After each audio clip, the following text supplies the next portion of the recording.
પાલનપુર કોજી વિસ્તારથી ઢુંડિયાવાડી doctor house જવાના માર્ગ ઉપર પોલીસ ચોકીના સામે વરસાદી પાણી ભરાઈ જતા વાહન ચાલકો, રાહદારીઓ તેમજ એમ્બ્યુલન્સમાં આવતા દર્દીઓ મુશ્કેલીમાં મુકાઈ રહ્યા છે.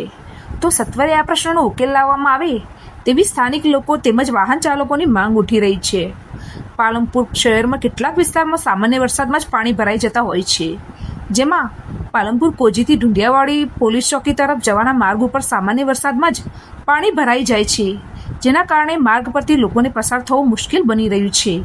ત્યારે આજ રોજ એક એમ્બ્યુલન્સ પણ આ વરસાદી પાણીમાં અટવાઈ ગઈ હતી, જેથી આ પ્રશ્નનો ઝડપથી ઉકેલ લાવવામાં આવે તેવી માંગ ઉઠી રહી છે.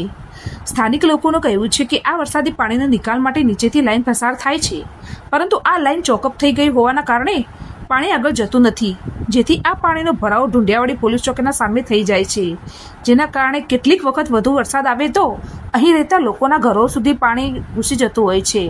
તો તંત્ર દ્વારા સમસ્યાનો ઝડપથી ઉકેલ લાવવામાં આવે તેવી માંગ ઉઠી રહી છે.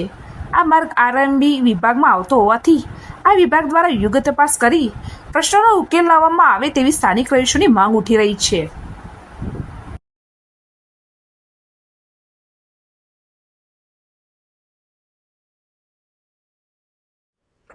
અમારે પાણીની નિકાલ કરો સાહેબ, અમારે બહુ તકલીફ થાય છે. અમારા છોકરાઓ નીકળતે પાણીમાંથી નીકળે, સ્કૂલ જાય તો પાણીમાંથી જાય, અમારે કઈ બજાર જવું તો પાણીમાંથી જવાનું. એટલું ગંદકી પાણી છે ને કે અમારે પગે મૂકવાનું મન નથી થતું. અમે આ ઢુંડિયાવાડી પોલીસ ચોકીના બાજુમાં રહીએ છીએ ને ઢુંડિયાવાડી પોલીસ ચોકીના સામે પાણી સામાન્ય વરસાદમાં બી પાણી ફૂલ ભરાઈ જાય છે. અહીંયા ડોક્ટર હાઉસનો મેઇન રસ્તો છે, પેશન્ટો જાય છે, એમ્બ્યુલન્સો જાય છે અને કોલેજના છોકરાઓ પણ અહીંથી નીકળે છે. તો એનો નિકાલ પણ છે. એ નાળું છે, અહીંયા નાળું ચોકઅપ થઈ ગયેલું છે, પણ એ નાળાનો કોઈ રસ્તો કરતા નથી. તો એને સત્વરે જલ્દીથી જલ્દી એનો રસ્તો કરી અને આ પાણીનો નિકાલ કરવા વિનંતી.